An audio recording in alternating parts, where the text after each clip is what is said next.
So look विनय कोई दूँ ना मैं, है ना? अच्छा ठीक है।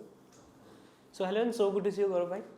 सेम है बहुत भाई। अच्छा लगा आपसे बात करने की, जब मौका मिला, जब पता चला कि गौरव भाई से जा रहे बात करने, क्योंकि सीक्रेट ऑफ सैलराज जब मैंने देखा, जब हमारे ऑडियंस ने देखा था, काफ़ी अच्छे रिस्पॉन्सेज मिले थे और काफ़ी अच्छी जर्नी रही है अभी तक आपकी।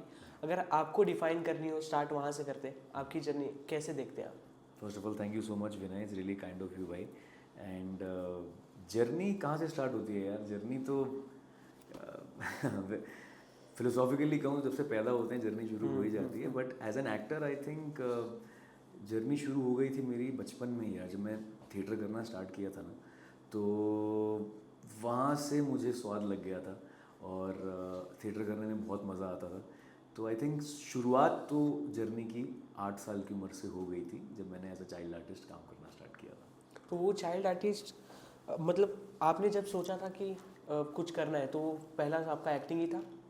नहीं, 8 साल की उम्र में तो बच्चा ऐसे नहीं सोचता ना कि क्या करना है लाइफ में। वो तो मेरे फादर साहब जो हैं मिस ललित प्रकाश, वो खुद थिएटर बैकग्राउंड से हैं। दिल्ली में ये सारे जितने भी उस टाइम एनएसडी में थे, पीयूष मिश्रा जी, नवाज भाई, विजय राज, जाकिर खान, ये सारे जो दिल्ली थिएटर सर्किट में जब थे, तो तब मैं छोटा था तो उनके साथ में प्लेस देखने या रिहर्सल्स पे वैसे जाया करता था। तो ऐसे मुझे वो माहौल, जैसे सिंपल सी बात है ना कि जब छोटे होते हैं, आपके पापा डॉक्टर हैं तो आप उनके साथ क्लिनिक या हॉस्पिटल जाएंगे, जैसे बच्चे कभी बार जिद करते हैं। तो मैं अपने फादर के साथ थिएटर स्पेस में या रिहर्सल्स वगैरह में या शोज़ देखने जाया करता था। तो वहाँ से मुझे वो माहौल अच्छा लगने लगा, और कुछ अपने पिताजी का अंश भी होता है आप में ऑब्वियसली। तो वो माहौल अच्छा लगने लगा, मज़ा आने लगा उस माहौल में। तो लगा कि हाँ यार, ये चीज़ करने में मज़ा आता है। और एक्टिंग फिर वहाँ से धीरे धीरे जब समझ आने लगी, तो लगा यार कि ये तो काम ही नहीं लगता। मतलब वो it came naturally to me.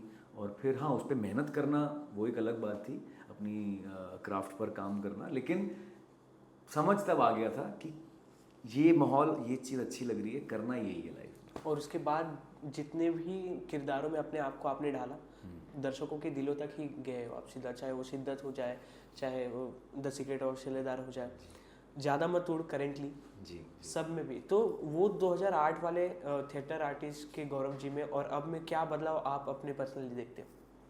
Honestly विनय, बदलाव से ज़्यादा तो एक्सपीरियंस ऑब्वियसली। एक 8 साल की उम्र, 9 साल की उम्र में आप बच्चे होते हो, आपके एक्सपीरियंसेस थोड़े नाइव होते हैं। लेकिन बदलाव से ज़्यादा मैं कहूँगा सिमिलैरिटीज़ बहुत हैं, क्योंकि जो चीज़, जो डिसिप्लिन, जो मेहनत करने का तरीका और जो कल्चर थिएटर ने दिया बचपन से, आई थिंक उसी की वजह से विनय, मैं अभी जो भी आपने प्रोजेक्ट्स के नाम लिए, चाहे मेरा उसमें रोल छोटा था या बड़ा था, जो भी था, आई थिंक थिएटर की बहुत बड़ा कंट्रीब्यूशन रहा है थिएटर का।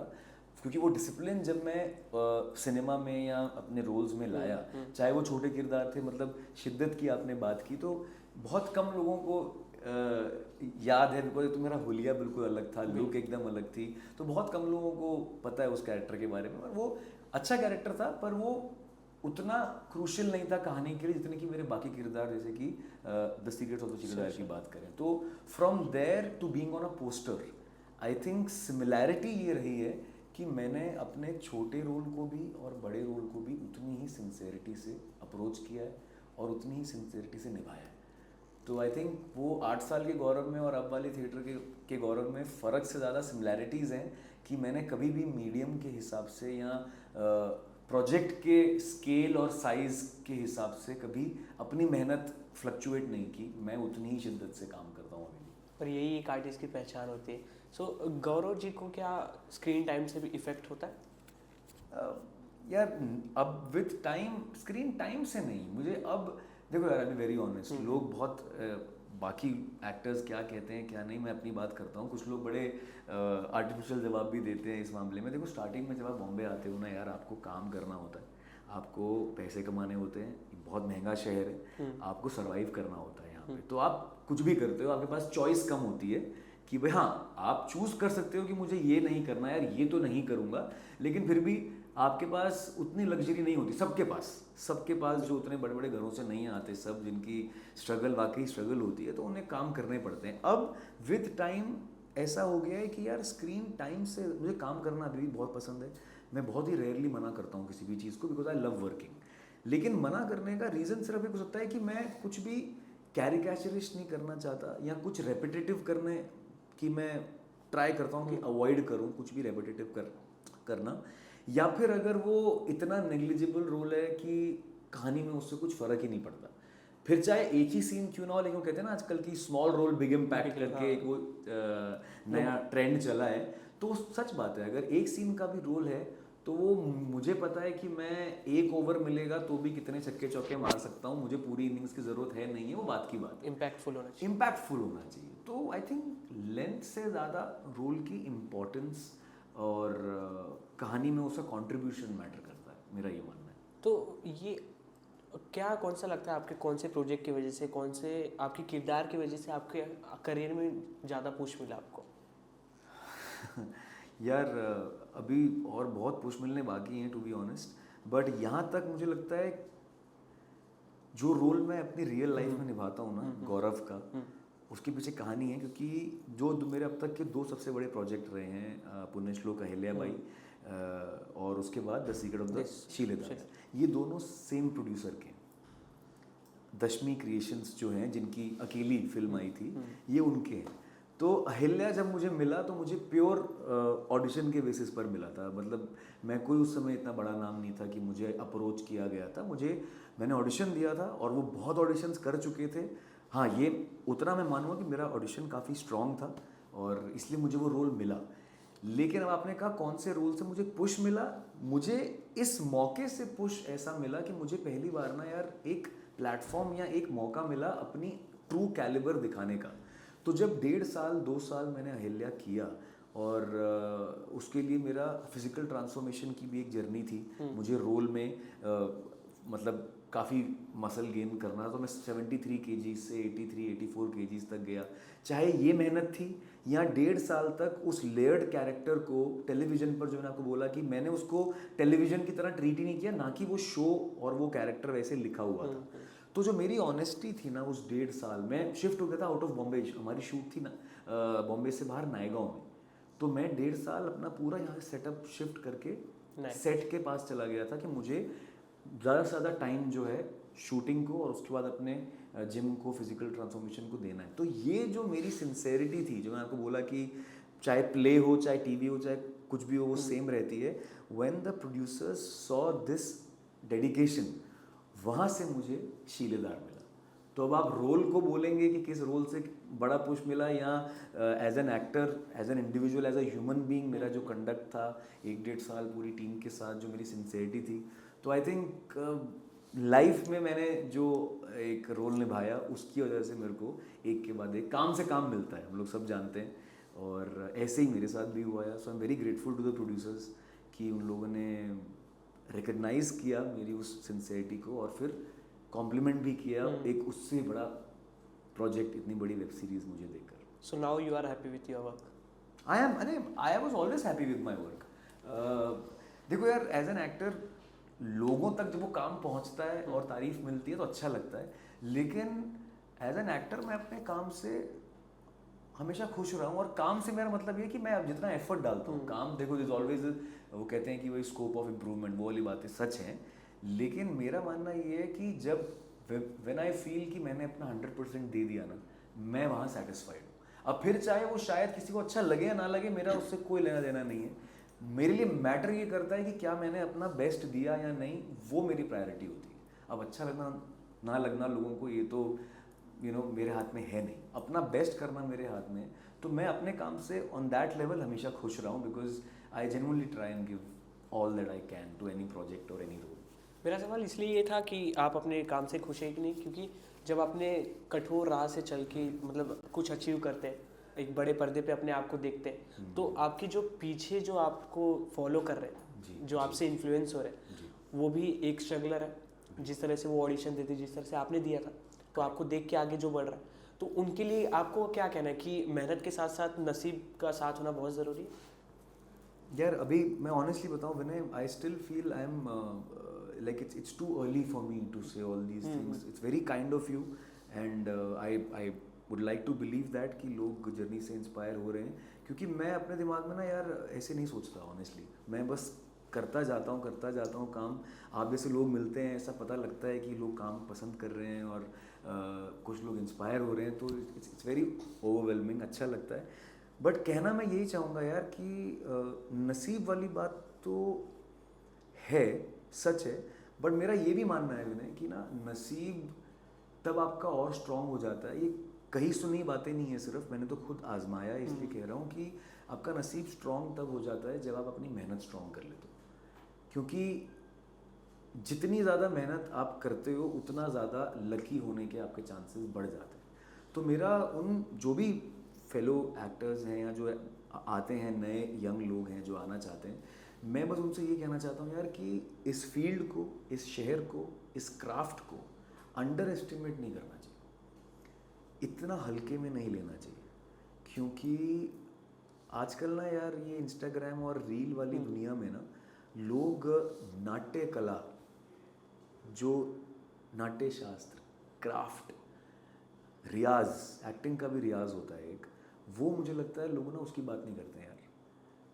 वो बहुत रेयर हो गया, और जो लोग करते थे वो आज बहुत बड़े बन गए हैं. बिल्कुल. पर अब पीछे आने वाले लॉट में मुझे नहीं पता कितने लोग वैसे हैं, आई होप हों. तो मेरा बस ये कहना है यार कि इस क्राफ्ट को, इस इंडस्ट्री को हल्के में मत लो.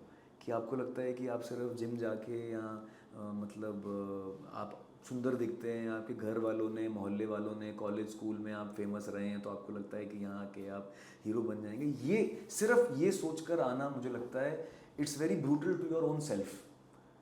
आप रियलिस्टिक ही अगर नहीं हो अपने आप को लेकर, अपनी क्राफ्ट को लेकर. मैं हर बार एग्जांपल देता हूँ विनय, क्या मैं आपको अगर अभी बोलूँ कि कल से ना मुझे ऑपरेशन करने का मन है यार, मैं सर्जन बन जाता हूँ, तो आप हंसोगे. बिल्कुल. बोलो ऐसा तो होता नहीं है, साइंस पढ़नी पड़ती है, MBBS करना पड़ता है, प्रैक्टिस करनी पड़ती है. फिर ऐसे मुझे हंसी आती है जब लोग सिर्फ आईने के सामने खड़े होकर बोलते हैं कि मैं एक्टर बन सकता हूँ.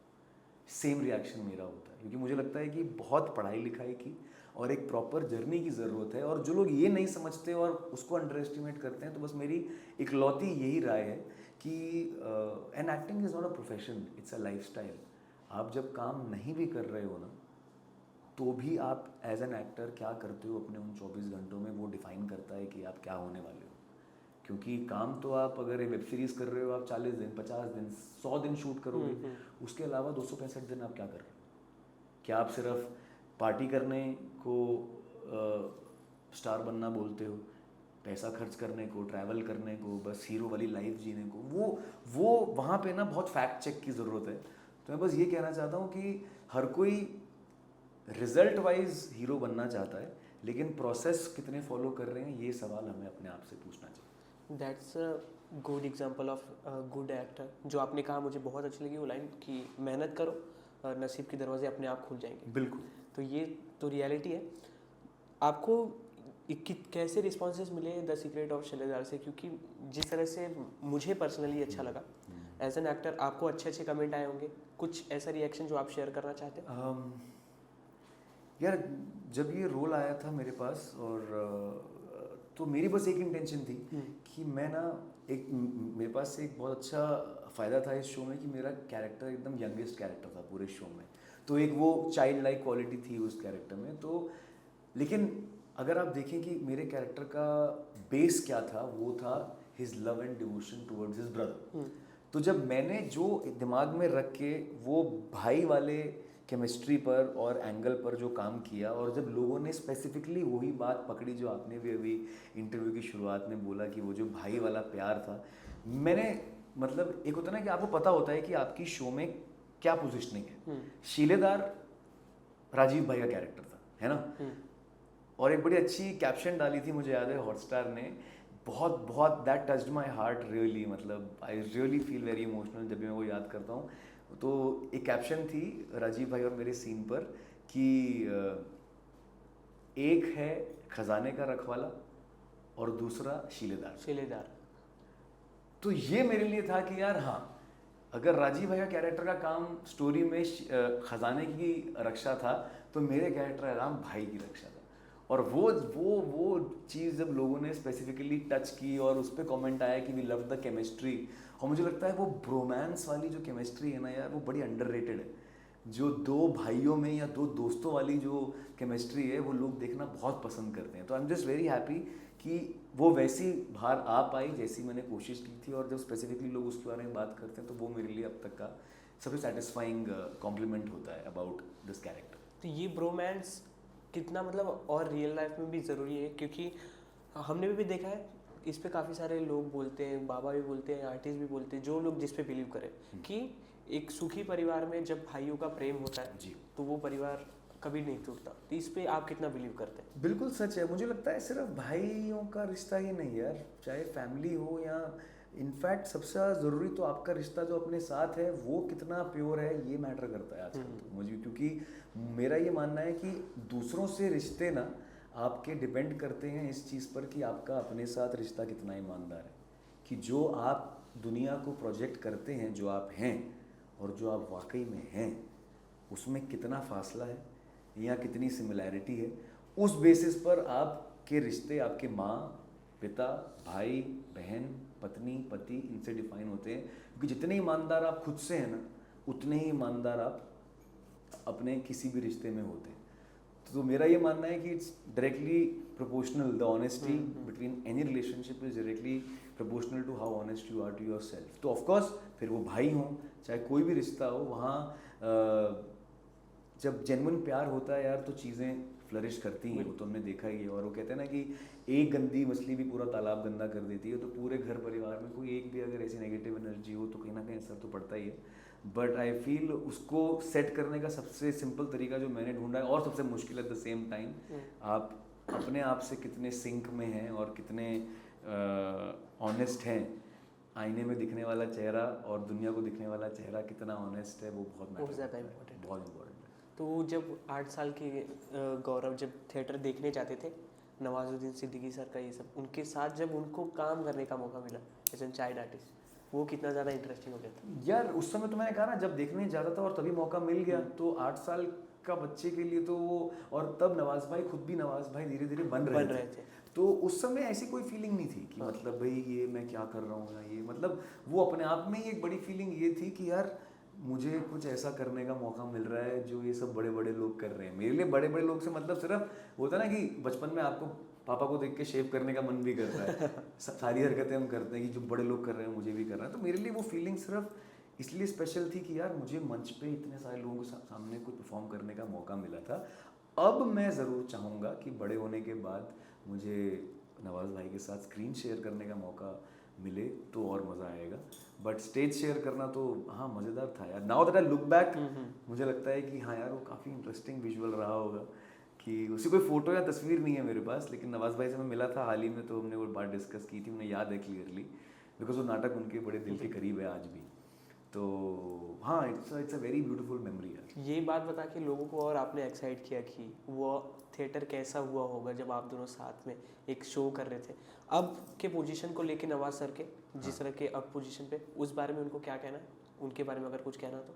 यार मैं बहुत इंस्पायर होता हूँ उनसे। मतलब किसी इंसान को आपने जब उनके करियर के एकदम शुरुआत वाले फेज़ में देखा जाना हो, और आज आप देखते हो कि उनका क्या इम्पैक्ट है पूरे वर्ल्ड सिनेमा पर, इंडियन सिनेमा पर खासकर, तो बहुत अच्छा लगता है यार। मैं भी एक महीना पहले उनसे मिला था, रात अकेली 2 है के सेट पे मैं अपने शो के लिए शूट कर रहा था, वो सामने वाले सेट पे शूट कर रहे थे, तो उनसे मिला मैं।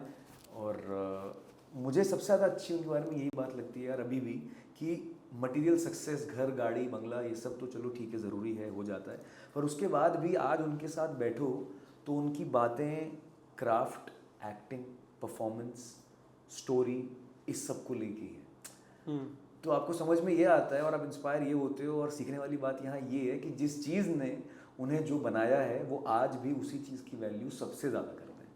वो आपके साथ बैठकर कितने पैसे कमा लिए या कौन सी बड़ी गाड़ी खरीदी, ये बातें नहीं करते। जो बातें वो तब थिएटर के दिनों में किया करते थे अपने काम को लेकर, अपने पैशन को लेकर, आज भी वो वैसे ही हैं। तो आई थिंक ये सबसे खूबसूरत बात लगती है मुझे उनके उसी तरह डाउन टू अर्थ। बिल्कुल बिल्कुल बिल्कुल। सो जिस तरीके से उनका स्टार्टिंग फेस आपने देखा, उसके बाद जब 1 महीने पहले आप उनसे मिले, जी। सो ये सब समझने के बाद और अब जिस फेज पे आप अपने करियर के, तो so what is success according to you? यार बहुत सब्जेक्टिव है सक्सेस। एक सक्सेस होती है जो हमारे दिमाग में हमको लगता है कि दुनिया के लिए जो सक्सेस है वो हमें चाहिए तो हम सक्सेसफुल हैं। एक होती है कि यार मुझे क्या सक्सेसफुल लगता है। तो आपने जो पूछा कि मेरे लिए क्या सक्सेस है, अब मेरे लिए सक्सेस है यार एक हेल्दी बॉडी, एक हेल्दी फैमिली, एक लविंग फैमिली, घर, माँ बाप, बीवी, बच्चे, और अपनी चॉइस का काम मिलते रहना। आई थिंक ये मेरे लिए सक्सेस अगर मैं कहूँगा तो वो ये है कि, और ना हर फेज ऑफ लाइफ में आपके परिभाषाएं बदलती रहती हैं सक्सेस की। जैसे मुझे सुशांत सिंह राजपूत भाई की एक बात बहुत स्टार्टिंग में हिट करी थी, और उन्हें बोलता है इट्स अ स्कैम। बड़ी dream car, dream house, you know, dream role, इस सब की खुशी 1 हफ्ते से लेकर महीना, 2 महीना, 6 महीने के बाद उसने बोला कि मैंने अपनी ड्रीम कार भी खरीद ली, ड्रीम हाउस खरीद लिया, लेकिन फिर भी कुछ ऐसा है जो मैं अभी भी ढूंढ रहा हूँ। वो चीज़ मेरे को समझ में आई कि मटेरियल सक्सेस बहुत ज़रूरी है। मैं ये नहीं कहता कि गुर्बत में क्रिएटिविटी की जाए, मैं बिल्कुल मानता हूँ कि बहुत ज़रूरी है मटेरियल सक्सेसफुल होना। कितना, उसकी कोई सीमा नहीं है, और वो इंडिविजुअल पे डिपेंड करता है। जैसे मैं ऐसे भी कई बड़े एक्टर्स को जानता हूँ, दीपक डुबरियाल जी मेरे बहुत अच्छे मित्र हैं। ये लोग पैसा कमाने के लिए एक्टिंग नहीं कर रहे यार, पैशन। उन्होंने उतना कमा लिया कि उनके घर परिवार, आज भी वो घर बैठ जाए अगर तो भी 2 पुश्ते खा लेंगी, इतना उन्होंने कमा लिया है। अब आपकी अगर लाइफस्टाइल को एक्सपैंड करने की भूख बढ़ती जाती है कि अब मुझे भैया प्राइवेट जेट में ही चलना है, मेरी वो सक्सेस है, वो तो देखो फिर सब्जेक्टिव बात है। लेकिन सक्सेस की परिभाषा मेरे लिए असल खुशी है। जो खुशी मुझे स्टेज पर नाटक ख़त्म करने के बाद होती है, जो खुशी मुझे आप जैसे लोगों से ये सुनकर कि आपका वो रोल हमें अच्छा लगा, ये होती है, मेरे लिए ये सक्सेस है यार। मैं मतलब एक अच्छे लेवल पर फैमिली, घर को आप संभाल सको और ऐसे रोल्स कर सको कि लोगों के दिल को आप छू सको, मेरे लिए सक्सेस ये है यार। और फाइनली उस पर बात करते हैं, जो अभी करेंटली प्यार मिलते ही जा रहा है। अभी मैं ऐसे बोलूँगा ज़्यादा मत उड़, तो वो काफ़ी ऑकवर्ड लगेगा, पर जी हाँ, ज़्यादा मत उड़ जिस तरह से आप लोगों ने #1 शो बना दिया कलर्स का, उस पर जी काफ़ी कॉमेडी जॉनरा दिखा आपका उसमें, अलग अलग हेली शाह के साथ बॉन्डिंग, सभी के साथ क्या कहना चाहेंगे, किस तरह की मेमोरीज ज़्यादा मत उड़ के साथ आपकी है? यार once in a very long time ऐसे शोज आते हैं इंडस्ट्री में, आप भी मानोगे, ऐसा सिटकॉम, ऊपर से एयरलाइन बेस्ड, यूथ बेस्ड और कॉमेडी वाला स्पेस, बड़ा बहुत रेयर ऐसे शोज बनते हैं। तो सबसे पहले तो आई एम वेरी हैप्पी कि मुझे ऐसे शो का पार्ट होने का मौका मिला, जेन्युइनली आई मीन इट। क्योंकि ऐसा शो मुझे मतलब मुझे ऐसा लगता है अगर मैं इस शो में ना होता और ये देखता शो को, तो मुझे लगता है यार ये अलग दुनिया है जो एक्सप्लोर की गई है। तो बहुत मज़ा आया। मेरा कैरेक्टर बहुत नया था मेरे लिए, एकदम डिफरेंट। मतलब मेरी कोशिश एज एन एक्टर ये रहती है कि यार पिछले किरदार और आने वाले सारे किरदार जो हैं वो जितने अलग अलग हो सके तो मैं उतना अपनी रेंज दिखाने का मौका मुझे एज एन एक्टर मिले, ये मेरी कोशिश रहती है। तो स्टोरी भी अलग थी, कैरेक्टर बहुत अलग था, कुरला की गलियों से आया हुआ एकदम ऐसा बम्बैया लैंग्वेज बोलने वाला वो वाला कैरेक्टर, ऊपर से उसको बिहेव करना है सभ्य तरीके से बिकॉज एयरलाइन में वो काम करता है। तो अच्छा था, ऑनसॉम्बल कास्ट बहुत अच्छी थी, स्टोरी बहुत फ्रेश थी, तो बहुत मज़ा आया। मतलब it genuinely was a great experience. अच्छे दोस्त बने और शूटिंग करने में बहुत मज़ा आया यार। मुझे एक सीन याद है जहाँ पे वो टॉय के साथ आप हेली को बोल रहे थे कि मतलब उनसे मस्ती कर रहे थे, तो हेली आपसे बोलती कि जी क्यूट लग रहे हो। हाँ। तो आपने उसमें कैप्शन में लिखा हुआ था कि अपनी पसंदीदा औरत से क्यूट सुंदर दिन बन जाता हाँ, है। ये अभी आई थिंक आज का ही हाँ, है, हाँ। आज ही आपने देखा है। तो ऐसा रियल लाइफ से रिलेट किया आपने कभी कि आपकी पसंदीदा औरत ने कभी आपको क्यूट बोला, वाइफ से पहले? वाइफ से पहले, हाँ यार, मतलब क्यूट तो कोई अगर अभी बोले तो अच्छा ही लगता है, उसमें क्यूट सुनने में तो वाइफ इज़ ओके, कोई हाँ उनको भी अच्छा ही लगता है अगर कोई और मुझे क्यूट बोले तो। बट हाँ यार, मतलब क्या है ये सब चीज़ें मस्ती वाली बातें। बट हाँ वो आपने जो बात करी उस सीन के बारे में, तो इनफैक्ट इंटरेस्टिंग बात वहाँ पे ये है, वेंट्रोकोलिस्ट करके ऐसे कुछ टर्म है, मैं हर बार वो भूल जाता हूँ, जो हैंड पपेट से 2 आवाज़ निकालना, लिप्स हिलाए बगैर या कम से कम लिप्स हिलाए। तो ये एज एन एक्टर भी मुझे इस शो में मतलब ऐसे रोज़ रोज़ ऐसे मौके नहीं मिलते हैं आपको। तो पूरा आपको उस टॉय को एक एंटिटी बना देना होता है और खुद ही आप दो आवाज़ें निकालते हो और पूरा उसको एक लाइफ जो है आप बना देते हो। तो आई थिंक ज़्यादा इंटरेस्टिंग चीज़ मुझे ये लगी कि मुझे एज एन एक्टर ये चीज़ भी एक्सप्लोर करने का मौका मिला कि एक ही टेक में आप दो आवाज़ें निकाल रहे हो और अपने हाथ से आप एक सॉफ्ट टॉय में जान डाल रहे हो। तो वो बहुत इंटरेस्टिंग था यार। इस तरह की कॉमेडी जॉनर वाले शोज आना कितने ज़्यादा इंपॉर्टेंट हो जाते हैं? कॉमेडी जॉनर वाले शोज इम्पोर्टेंट हैं ऐसा ज़रूरी नहीं है, कुछ अलग बनता रहे इंडियन टेलीविज़न पर ये ज़रूरी है। जैसे आप मानो या ना मानो, हम लोग देखते हैं कि कोई सेक्रेड गेम जब हिट हुआ तो उसके बाद बैक टू बैक सारी वायलेंस और गैंगस्टर और ये सब, चाहे छोटी हो सीरीज़, बड़ी सीरीज़ हो, छोटा OTT हो, बड़ा OTT हो, 10 में से 7 यही बन रहे हैं।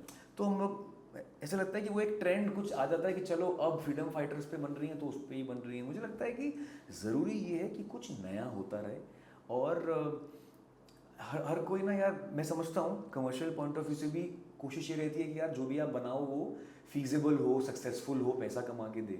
और इसीलिए लोग नए नए स्पेसेस एक्सप्लोर करने में डरते हैं कि यार पता नहीं ये वर्क करेगा या नहीं, चलेगा या नहीं।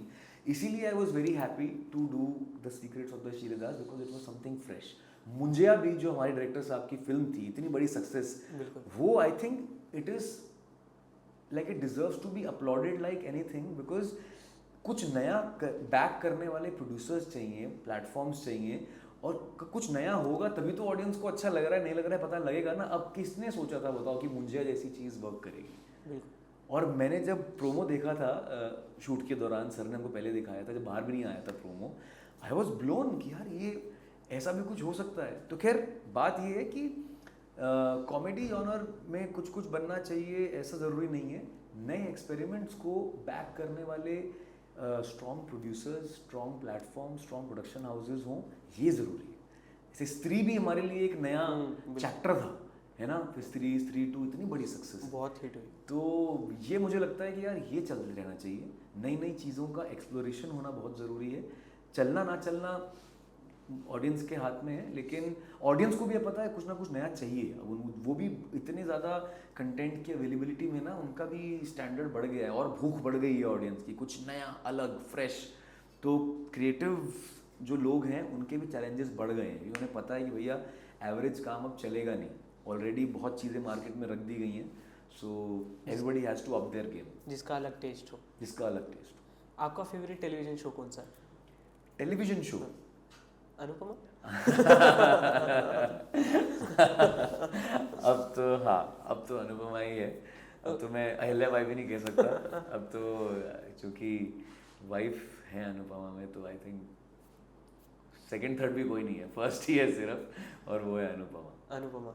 क्या सबसे ज़्यादा पसंद, मतलब क्या अट्रैक्ट करता है आपको? यार ऑनेस्टली बताऊँ, मैंने मतलब क्योंकि मेरी वाइफ उसमें रोल करती हैं इसलिए नहीं, मैंने जेन्युइनली जब वो शो देखा ना, और 4-5 साल से कोई शो चल रहा है, हफ्ते में 5 दिन 6 दिन कांस्टेंट नंबर 1 TRP पे, मतलब जनता जो है 5-5 6-6 दिन भी रोज़ देख रही है 4 साल से, मतलब कुछ तो बात होगी। तो जब मैंने देखना स्टार्ट किया था, पहले भी मैंने कुछ रशेस देखे थे, मेरे को अच्छा लगा था, लेकिन एक अलग इंटरेस्ट से